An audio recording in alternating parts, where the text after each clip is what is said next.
자, 일곱 번째 노트입니다.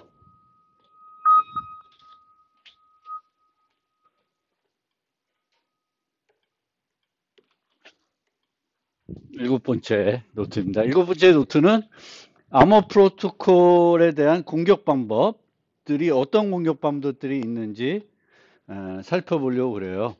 그래서 지금까지 몇 가지 공격은 뭐 봤던 것들이 있죠. 재전송 공격이라든지 기지키를 이용한 공격이라든지 뭐 몇 가지 봤는데 어떤 공격들이 있는지 좀 몇 가지를 전체적으로 살펴보겠습니다. 그래서 총 한 6가지 정도 살펴보려고 그래요. 뭐 이것 말고도 다양한 공격 방법들이 있을 수 있는데 우리가 프로토콜에서 나타날 수 있는 몇 가지 그래도 많이 언급되는 그런 공격들이 되겠습니다. 그래서 처음에 구체적인 각 공격들을 살펴보기 전에 이 프로토콜에 대해서 다양한 능동 공격들이 있을 수 있고요. 능동 공격이라고 하는 것은 주고받는 메시지들을 차단하거나 뭐 바꾸거나 이러는 거죠. 수동 공격은 그냥 프로토콜의 진행을 방해하지 않고 지나간 메시지들을 수집해 가지고 나중에 뭘 하는 공격이고요. 능동 공격은 아예 진행에 대해서 뭔가 개입을 하는 그런 공격이 되겠죠. 그래서 이 우리가 어떤 존재하는 공격들이 있으면 내가 프로토콜을 만들 때 이런 공격들은 일어나지 않도록 설계를 하겠죠. 그리고 이런 프로토콜 설계할 때 이런 공격들을 머리에 염두에 두고 프로토콜을 만들어 나갈 겁니다. 근데 그렇게 만들었다고 해서 이 프로토콜이 완벽하게 안전하다고 완벽하게 안전하지 않을 수도 있죠. 그래서 그렇게 우리가 공격들을 염두에 두고 이런 공격들은 안 일어나도록 프로토콜들을 설계하지만 결론적으로 말씀드리면 그 프로토콜을 만든 다음에는 뭔가 형식화된 증명을 통해서 이 프로토콜은 안전하다라는 것을 증명할 수가 있어야 되겠습니다. 그렇지만 처음에 만들 때는 이런 프로토콜을 염두에 두고 만들면은 아주 명백한 허점들은 없앤 상태에서 프로토콜들을 만들 수가 있고요. A라는 프로토콜에 대해서 어떤 공격이 일어날 수 있다고 해서 그 공격이 의미 있는 공격은 아닐 수도 있습니다. 그래서 이 프로토콜의 목적에 영향을 주지 않는 공격은 의미가 없는 공격이죠. 그 공격을 하더라도 뭐 피해를 보는 사람이 아무것도 없고 뭔가 공격한 사람도 얻어지는 이득도 없고 그러면 의미가 없는 공격이 되겠죠. 그래서 모든 공격이 유효한 공격이라고 말하기는 어렵습니다. 그래서 첫 번째로 우리가 살펴볼 공격이 재전송 공격입니다. 초창기 아주 암호 프로토콜이 하여튼 80년대, 90년대 요때는 많이 고려했던 것이 이제 재전송 공격이고요. 재전송 공격은 이제 다른 프로토콜 수행에서 어떤 교환됐던 메시지를 가지고 있다가 그것을 현재 수행에서 사용을 해가지고 공격을 하는 거예요.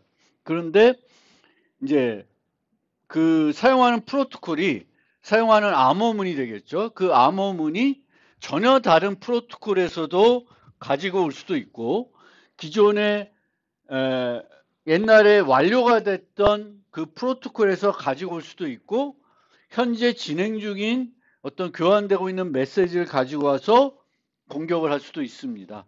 그래서 다양한 형태로 공격이 가능한 것이고요.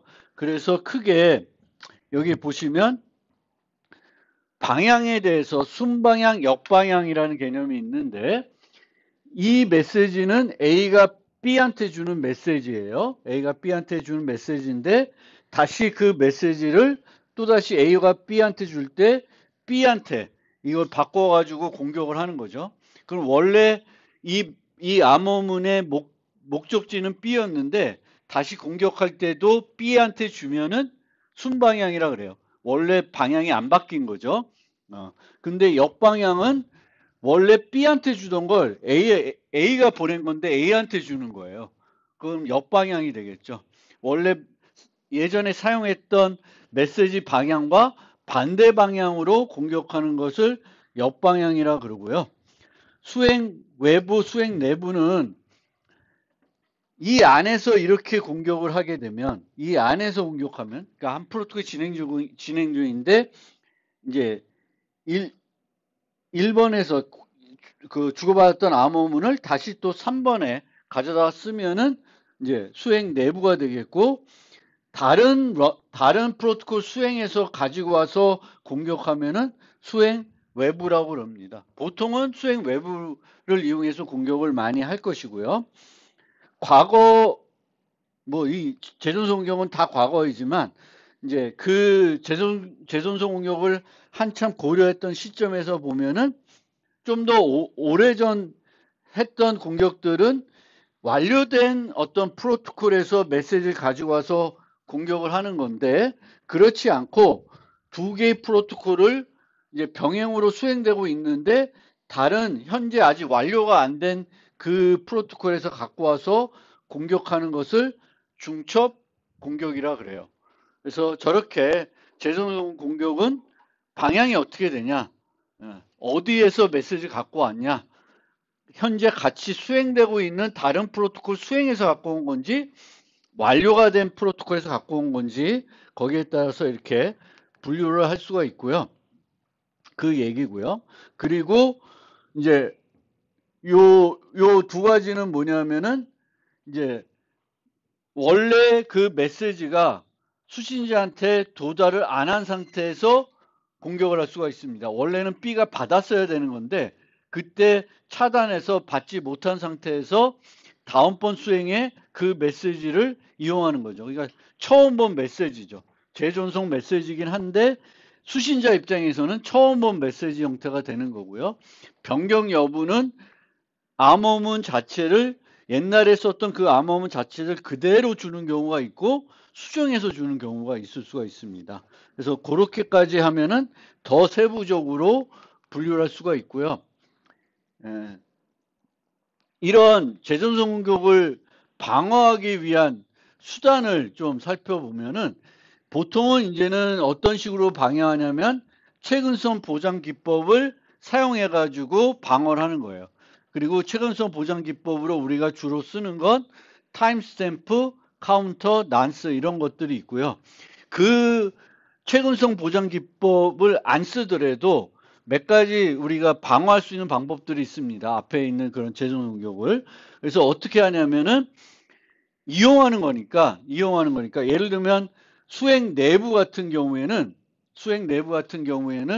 1번에 사용했던 암호문을 3번에 쓰는 거죠. 그러면 1번에 썼던 암호문을 3번에 쓰지 못하게 하려고 그러면은 얘의 형태를 완전히 다르게 하게 되면은 이 암호문은 여기다 보내면은 암호문 크기가 맞지 않겠죠. 그러면은 공격이 안 되는 거예요. 물론 그 형태를 다르게 하더라도 이게 그 한 블럭이 아니면 이제 여러 블럭으로 메시지가 만들어져 있으니까 그 부분의 일부를 쪼개 갖고 와서 공격을 할 수도 있는데 기본적으로 그 형태를 바꿔 놓게 되면 이제 뭐 여기서는 NA 뭐 이렇게 되고 이 밑에서는 NA를 여기다 놓으면 이제 여기서 썼다 여기서 쓰면은 난스 위치가 바뀌어 버리니까 이제 이게 문제가 있다는 것을 쉽게 발견할 수가 있겠죠. 그래서 메시지 형태를 바꿔가지고 공격을 어렵게 만드는 방법이 있고요. 그 다음에는 여기다가 이런 식으로 번호를 넣는 거예요.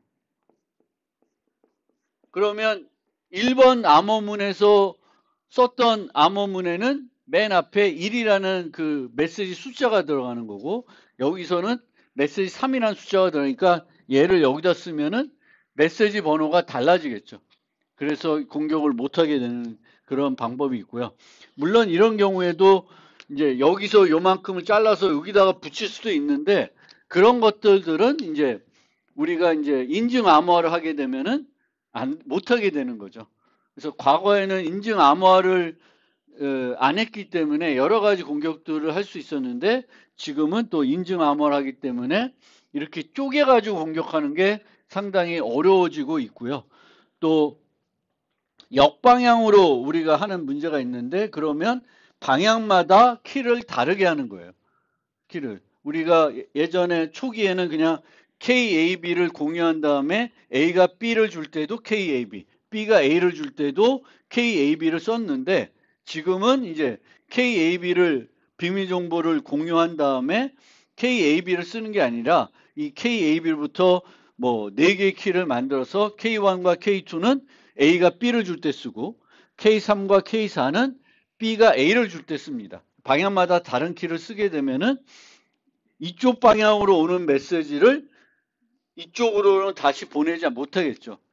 사용하는 키가 달라지니까 잘못된 키로 암호화돼서 오기 때문에 이제 문제를 발견할 수가 있습니다. 그리고 이제 네 번째는 뭐냐면은 여기서 보면은 프로토콜 P2에 있는 메시지를 P1에다가 사용하는 거죠. 근데 여기서 쓰는 키와 여기서 쓰는 키가 장기한 키들이 다르면은 여기 있는 암호문을 여기다 가져다가 쓸 수가 없겠죠. 그래서 프로토콜마다 사용하는 장기한 키를 다른 키들을 쓰게 되면은 이런 다른 프로토콜을 이용해 가지고 공격하는 것은 또 원천적으로 방어할 수가 있습니다. 그래서 지금은 이제 이런 것들을 이용해 가지고 이제 재전송 공격들을 방어할 수가 있죠. 이 재전송 공격은 뭐 지금은 충분히 여러 가지 방법을 써서 충분히 방어를 할 수가 있습니다. 그래서 이런 방법들 또 최건선 보장 기법을 써가지고 이제 재전송 공격들을 이제 방어하고 있습니다. 한 가지 이제 예를 하나 들어보면은 재전송 공격의 예를 들어보면 이제 이런 프로토콜이 있다고 합시다. 그래서 A와 B가 이제 비밀 대칭키를 하나 공유하고 있는데 서로 상호 인증을 하고 싶어요. 서로 상호 인증을 하고 싶어서 어떤 식으로 하냐면 앨리스가 나 앨리스야 하고 난스를 새롭게 하나 만들어 가지고 서로 공유하고 있는 대칭키로 이제 상대방한테 줍니다. 그러면 밥은 A와 공유하고 있는 비밀키로 저거 암호문을 푼 다음에 그것을 되돌려 주고 자기도 새로운 난스를 하나 만들어서 암호해 줍니다. 그러면 이 앨리스는 NA를 보면 아, 밥이 응답했구나. 이번에 응답했구나. 이런 걸 알게 되겠고 요거를 이용해 가지고 얘를 풀어서 다시 주면 밥도 아, 앨리스가 응답했구나. 이번에 응답했구나. 이렇게 알게 돼서 서로 상호 인증하는 프로토콜이 되는데 이 프로토콜을 어떤 식으로 공격할 수 있냐면 공격자가 앨리스가 밥하고 이 프로토콜을 수행하고 싶어서 1번 메시지를 보내는데 이 1번 메시지를 차단합니다. 억압한다는 거죠. 그럼 밥은 수신을 못하는 거죠. 이 공격자는 이걸 차단시키고 얘가 앨리스한테 나 밥이야 이 프로토콜을 수행하려고 해 해가지고 프로토콜을 수행시키고 있습니다. 그러면 지금은 두 개의 프로토콜이 동시에 진행되고 있는 거예요. 이 프로토콜에서 A가 B랑 프로토콜을 진행하려고 하는 거고 B도 A랑 진행하려고 하는데 B가 아니라 누가? 공격자 C가 이제 진행하려는 거예요. 근데 실제 앨리스 입장에서는 나 밥이 있는지 확인하고 싶어서 상호 인증하려고 하는데 밥이 똑같은 상호 인증을 하려고 해요. 그럼 이건 필요 없는 거죠. 둘 다. 둘 다 할 필요는 없는 거죠. 그러면 소프트웨어를 제대로 만들면 이런 메시지가 오면은 나 지금 하고 있는데 필요 없어 하지 말자라고 할 수는 있죠. 이 프로토콜 진행하면 하지 않으면 되는데 이게 프로토콜을 어떻게 만드냐에 따라서 그냥 동시에 이 문제를 못 느끼고 진행시킬 수도 있어요. A가 B랑 하고 있는데 B도 똑같은 거를 A랑 하는 거예요.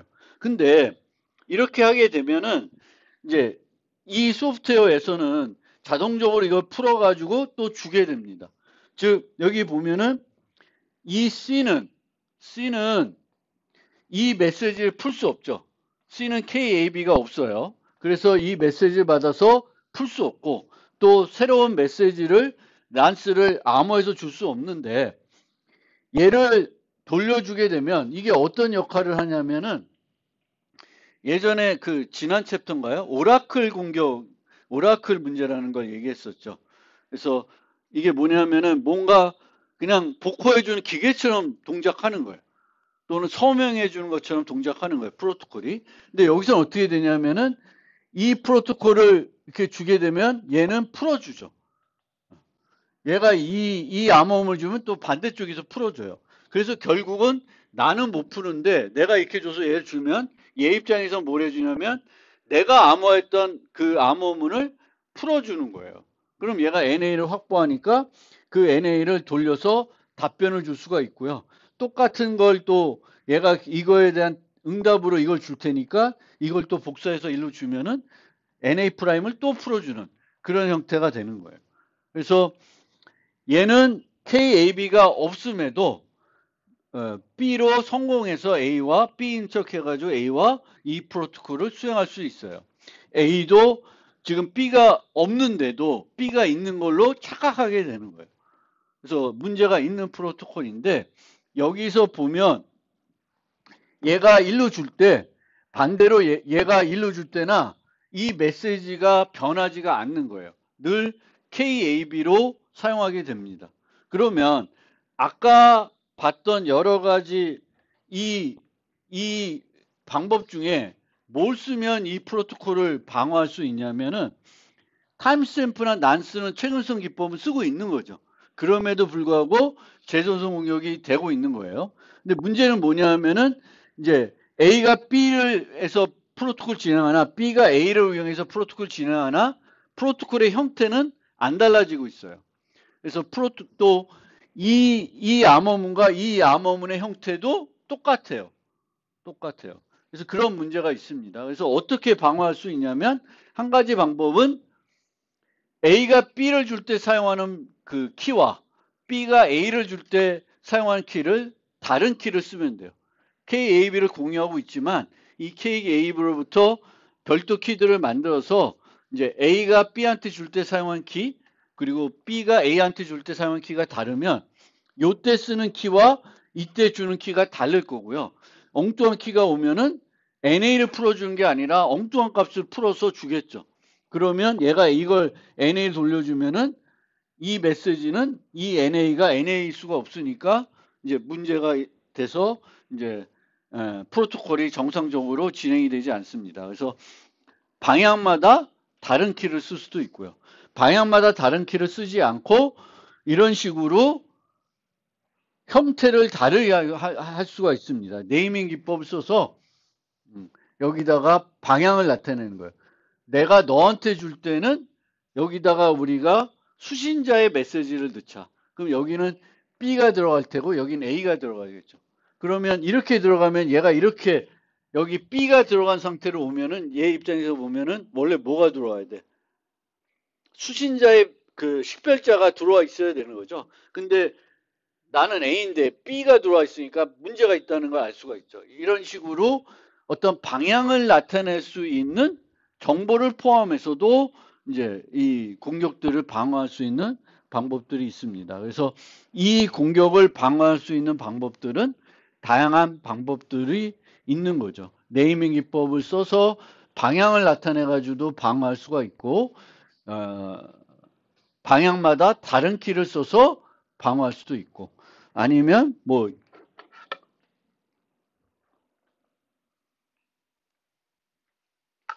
그렇죠. 그렇게 됩니다. 그래서 그 지난번 노트에서도 살펴봤듯이 우리가 이런 프로토콜을 만들 때 이 프로토콜에서 이제 A가 B랑 할 때 또 A가 C랑 할 때를 그려가지고 구분이 되나 그리고 그 프로토콜을 반응하는 입장에서 B 입장이 생각하면은 B가 A랑 할 때랑 또 B가 C랑 할 때 차이가 있는지 A, B가 할 때와 B, A가 할 때 어떤 차별점이 있는지 이런 것들을 다 살펴봐서 구분이 안 되면 구분이 되게끔 프로토콜들을 이제 만들어 주실 필요가 있습니다. 그래서 이런 식으로 상호 인증하는 프로토콜을 만들었다. 이제 서명을 이용해서 난스와 서명을 이용해 가지고 상호 인증하는 프로토콜을 이런 식으로 만들었다. 그럼 만들었다 보면 이제 방향마다 다른 키를 쓰고 있으니까 뭐 그런 건데 얘의 형태나 얘의 형태가 비슷하다는 거죠. 둘 다 그냥 난스를 서명만 하고 있으니까 이제 똑같은 꼴이 돼요. 그래서 요 프로토콜을 갖고 이제 얘를 만들어 보는 거죠. A가 B랑 할 때랑 A가 C를 할 때 A 입장에서 구분이 되냐? 그러면 A 입장에서는 이제 여기 오는 거 보면은 이제 B랑 할 때는 B의 서명이 오고 C랑 할 때는 C의 서명이 오니까 구분이 되죠. 근데 문제는 답변을 해줄 때 C한테 줄 때나 B한테 줄 때나 요 차이가 안 나타나죠. 요거랑 요게 구분이 안 돼요.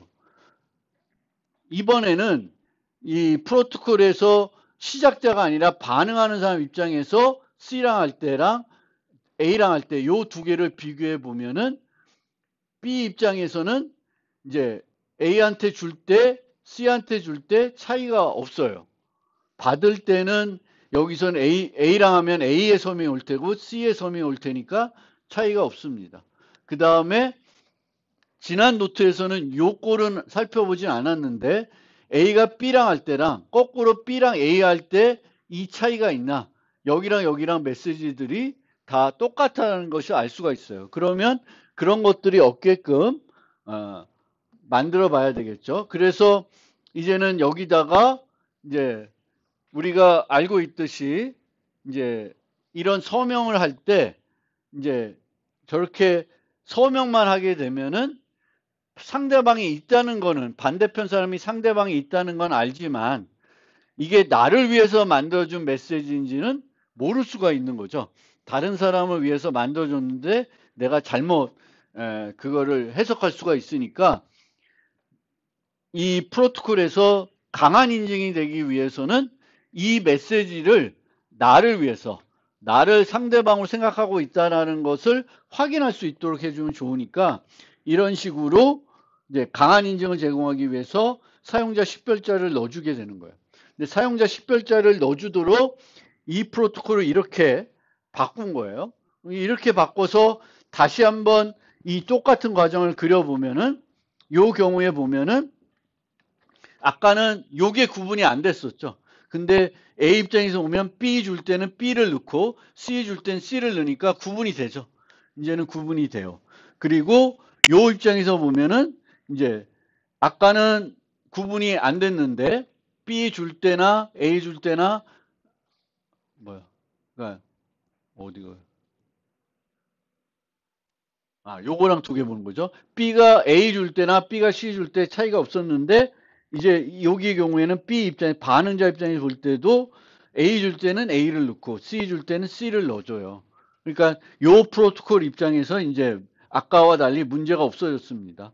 그런데 이렇게 만들고 나니까 이제 A가 B랑 할 때랑 B가 A랑 할 때를 그려보면은 요 형태가 돼요. 근데 요 형태가 되면 요게 대칭적이죠. 요 메시지가 여기로 가고 요 메시지가 여기로 가니까 똑같아요. 그러니까 A가 B를 할 때의 어떤 교환되는 메시지랑 거꾸로 B랑 A랑 할 때 교환되는 메시지가 차이가 없는 거예요.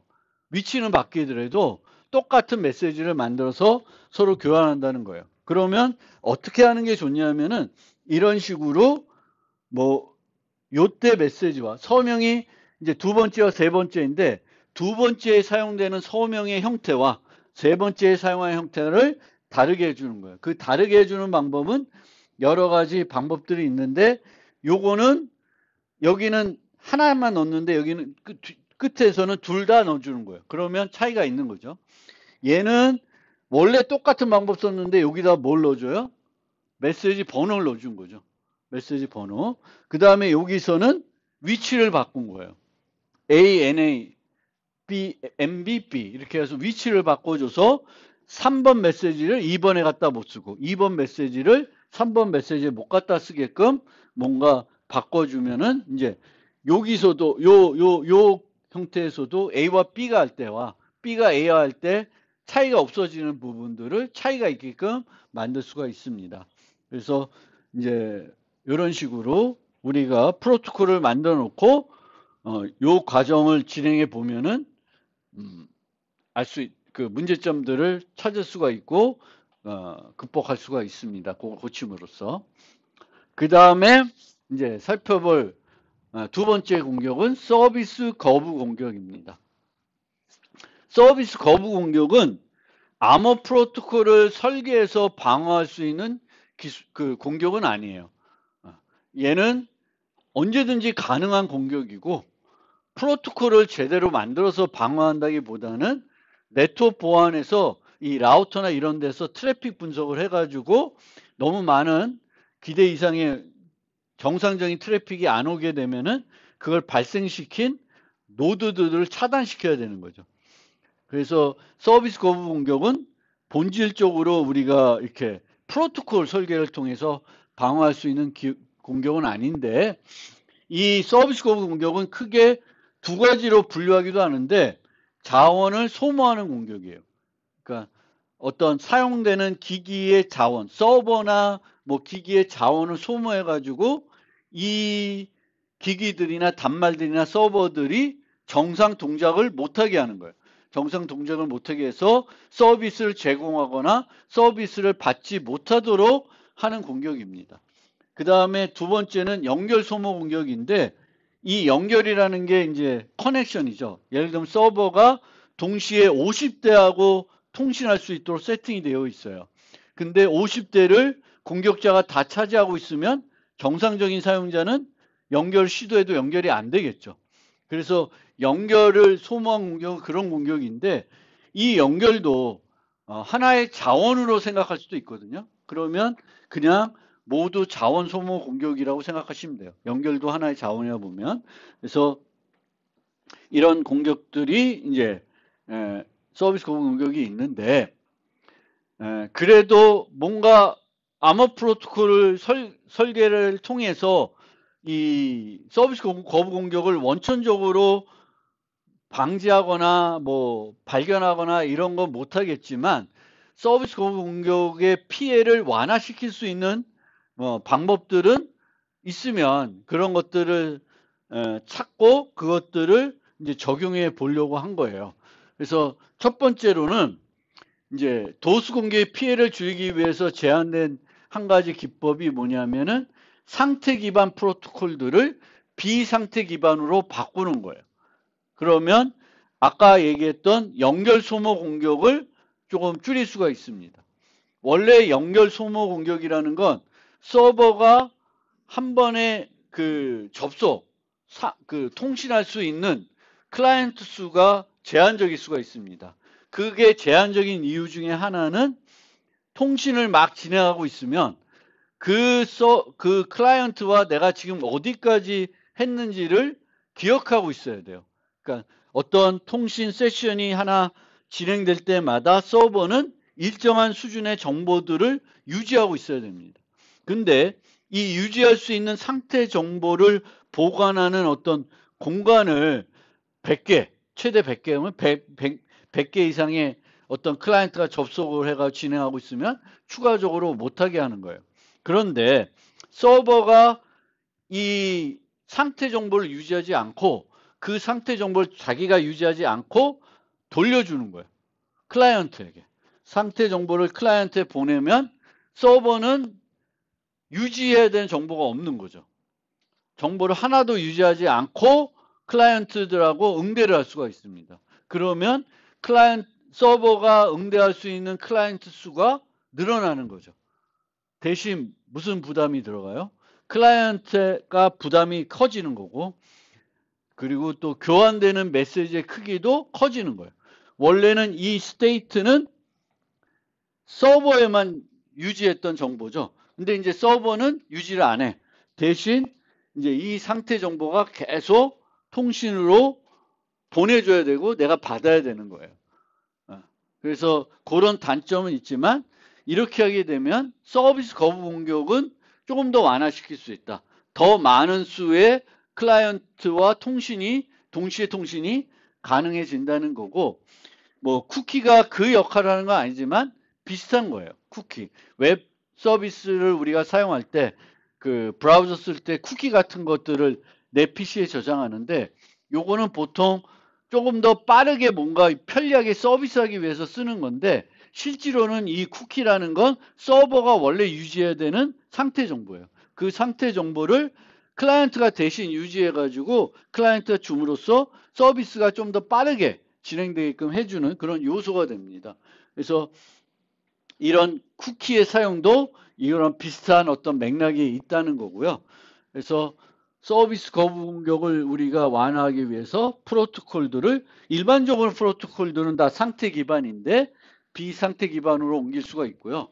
비상태 기반으로 옮겼을 때 원래 그냥 상태 정보를 그냥 보내는 게 아니라 보호할 수 있습니다. 상태 정보를. 어떤 식으로 보냐면 무결성을 보장하기 위해서 맥값을 첨부할 수가 있고요. 물론 맥값 첨부하면은 또 그 메시지의 크기는 또 증가하겠지만 추가할 수가 있고요.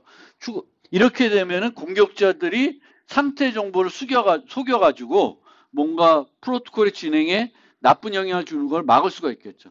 그래서 무결성을 보장할 수도 있고 아예 인증 암호화를 해서 뭘 할 수가 있어요? 상태 정보들을 일반적인 다른 사람들은 볼 수 없게 만들 수가 있습니다. 그런데 이 두 가지 방법에서 KS, K1, K2라고 하는 키들은 누구만 필요한 키예요? 클라이언트하고 서버가 공유해야 된 키예요? 공유해야 된 키가 아닙니다. 이 상태 정보는 서버가 필요한 정보지 클라이언트가 필요한 정보가 아니에요. 근데 클라이언트한테 대신 보관하라고 준 것뿐이거든요. 그래서 이런 형태로 상태 정보를 우리가 비상태 기반 프로토콜을 바꿨을 때 상태 정보를 클라이언트가 유지하고 송신할 때마다 주더라도 그 상태 정보를 클라이언트는 알 필요가 없습니다. 그래서 서버는 이제 이렇게 보호할 수가 있는데 이 사용된 키들은 누구만 알고 있으면 돼요? 서버만 알고 있으면 돼요. 즉 별도 뭔가 키 확립 프로토콜을 통해서 클라이언트하고 이걸 공유해야 되는 키는 아니다라는 겁니다. 그 다음에 이제 이 공격자들이 막 접속을 해서 정상적인 클라이언트들이 이제 쓸 수 없게 만드는 게 서비스 거부 공격이잖아요. 그러면은 이 비정상적인 이 도수 공격에 해당되는 애와 그 정상적인 애를 구분해 가지고 얘가 도수 공격에 해당하는 애면은 빨리 끊어주면 되잖아요. 빨리 끊어주는 방법으로 뭐냐면은 정상적인 애들은 에 대해서는 인증 방법을 통해서 뭔가 확인을 추가적으로 해가지고 얘네들은 계속 통신할 수 있게 해주고 이 애들은 공격하는 애들은 이것들을 못하게끔 만들어가지고 얘를 빨리 끊어주는 거예요. 처음에는 뭔가 서비스 요청할 수 있지만 얘는 길게 못하는 거예요. 왜냐하면 인증을 통과를 못하니까. 그래서 그런 식으로 해가지고도 우리가 서비스 거부 공격을 어렵게 만들 수가 있습니다. 그런데 이 인증을 통해 가지고 공격과 공격이 아닌 애들을 걸러내기 위해서는 이 인증을 확인하는 비용이 들어가는 거예요. 원래는 필요 없던 비용인데 그거를 추가적인 거죠. 좀 더 강한 인증 방법을 쓰게 되니까 비용이 들어가는 거예요. 그런데 이 강한 비용 때문에 오히려 서버의 부담이 늘어나는 거예요. 그 인증을 막 확인해야 되니까. 그러니까 내가 막 그 공격자들이 그 인증을 통과할 수는 없으니까 통과를 할 수 있게끔 뭔가 랜덤 값들 만들어서 막 주는 거예요. 그러면 얘가 쓸데없는 값인데 막 서명을 확인하고 있건 뭘 하고 있건 막 비용이 불필요한 비용이 많이 들어가는 거예요. 그래서 인증을 하더라도 어떤 식으로 하냐면 인증을 처음부터 아주 비싼 비용을 써가지고 인증을 하는 게 아니라 조금씩 약한 방법부터 강한 방법으로 이제 메시지가 진행되면서 늘리는 거예요. 왜냐하면은 처음부터 안 되는 빨리빨리 배제할 수가 있잖아요. 그래서 옛날에는 처음부터는 막 1 더하기 1이 뭐예요? 물어보는 거예요. 뭐 우리가 그 인간을 구분하기 위해서 막 이런 거 봐가지고 쓰잖아요. 그런 비슷한 방법으로 쓸데없는 애들은 미리 끊어주는 거예요. 그래서 이런 식으로 하는 거고 그때 이제 썼던 게 뭐 클라이언트 퍼즐 같은 거예요. 이 클라이언트 퍼즐은 한 문제를 해결하는 데는 되게 쉽게 해결할 수 있지만 도수 공격은 막 얘가 동시에 100개, 1000개를 막 해야 되잖아요. 그러면 이제 시간이 많이 들어서 이 공격이 어려워지는 건데 이것도 지금은 별로 의미가 없어요. 왜냐하면 우리가 도수 공격을 한 컴퓨터에서 혼자 막 100개 세션을 만들어서 공격하는 게 아니라 좀비 PC들을 막 구해가지고 나는 그냥 가만히 있는데 내 PC에서 하는 게 아니라 그 좀비 PC들이 알아서 공격하는 거죠.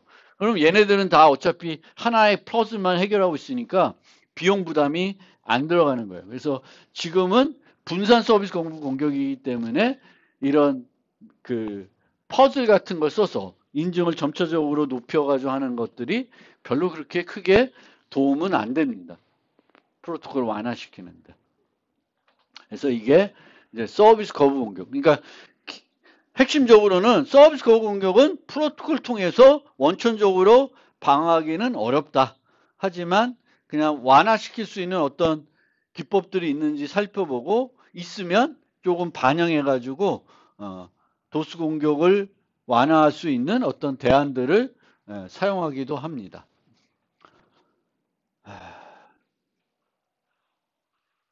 그 다음에 요거까지만 간단하게 소개하고 넘어가겠습니다. 타입 공격이라는 게 있어요. 그래서 타입 공격은 뭐냐면은 원래는 이 정보가 아닌데 이 다른 정보로 인식하게끔 해가지고 공격하는 방법이 되겠습니다. 그래서 이런 프로토콜이 있는데 결국은 최종적으로 서버가 만들어준 값을 B를 통해서 받아가지고 KAB를 쓰는 거예요. 그런데 얘가 처음에 요청할 때 이런 메시지를 보냅니다. 그리고 받을 때 이런 메시지를 받아요. 그런데 여기에 들어있는 NAB 값은 여기에 암호하지 않은 상태로 보내고 안에서 암호화를 하고 있죠. 그런데 그렇게 되어 있는데 요 메시지 크기와 요 메시지 크기가 같다고 가정을 해봅시다. 그러면 어떻게 되냐면 공격자가 뭘 할 수 있냐면 얘가 이걸 요청했을 때 조금 지난 다음에 이 메시지는 차단하고 요 1번 메시지는 요 암호문을 요렇게 돌려주는 거예요. 그러면 A는 NAB의 결합을 뭘로 생각하는 거예요? KAB로 생각하는 거예요. 그런데 NAB는 무슨 정보예요? 공개되어 있는 정보죠. 알고 있는 정보죠. 그러면 C가 얘가 무슨 키를 쓸지 알게 되는 거예요. 그러니까 원래는 키가 아닌데 NAB는 키가 아닌데 키로 쓰게끔 하는 공격을 타입 공격이라고 합니다. 그러니까 원래는 이런 형태의 값이 아닌데 다른 값으로 오해하게끔 해가지고 착각하게끔 해가지고 공격하는 겁니다. 그런데 여기서 보면 요즘 환경을 생각해보면 AES 같은 표준 암호 알고리즘을 쓴다. 그러면 KAB가 128비트 거예요. 128비트, 16바이트. 그리고 뭐 64바이트, 뭐 N은 이 프로토콜 수행 10별자인데 뭐 얘는 32비트, 뭐 이 정도 되면 그리고 A와 B는 10별자니까 얘는 무지 길 거예요. 그러니까 이거의 합하고 KAB가 같을 수가 없어요. 얘는 16바이트인데 A는 뭐 16바이트보다 보통은 더 크겠죠. 뭐 캐릭터 한 32, 뭐 32바이트 정도 될 거니까 같진 않을 거예요. 그런데 같지 않으면 얘를 그대로 공격을 못하는 거지만 뭘 할 수 있냐면은 요만큼까지가 얘의 크기와 같다. 그럼 공격을 할 수가 있는 거죠. 또 공격을 할 수가 있어요. 이게 실제 어떤 암호 모드 쓰고 뒤에 어떤 형태로 채우기라냐에 따라서 이제 크기가 달라도 여전히 공격을 할 수가 있습니다. 그래서 이런 공격들이 가능하지 않으려 그러면은 이제 위치들을 여기는 기본적으로 공격이 가능한 게 NA의 위치가 같은 거예요. 그리고 나머지와 얘 형태가 비슷한 거예요. 그래서 그 형태를 뭔가 어그러뜨리지 않으면은 이런 타입 공격들을 할 수가 있다. 오해하게끔 해가지고. 그래서 이런 공격들이 존재할 수가 있습니다. 그래서 메시지가 이렇게 형식이 왜냐하면 개발자 입장에서는 구조체를 여러 개 만드는 게 번거로워요. 그래서 늘 뭔가 메시지들 만들어도 대칭적으로 만들고 이렇게 이제 하고 한번 만들 때 처음에 난스를 맨 그 구조체의 첫 번째 필드로 썼으면 계속 그냥 그 난스는 첫 번째로 계속 쓰는 경향들이 있는데 암호 프로토콜 만들 때는 그렇게 하는 거는 바람직한 게 아니죠. 이 암호문들이 한 10개 있으면 다 그 난스의 위치들은 조금씩 바꿔주는 게 필요한 거죠. 그리고 요즘은 또 이렇게 그냥 암호화해서 보내는 게 아니라 인증 암호화하니까 이런 공격들이 또 더욱 어려워지고 있습니다. 그래서 이제 그런 것들을 우리가 고려해서 이제 프로토콜들을 이제 설계하고 사용하시면 되겠습니다.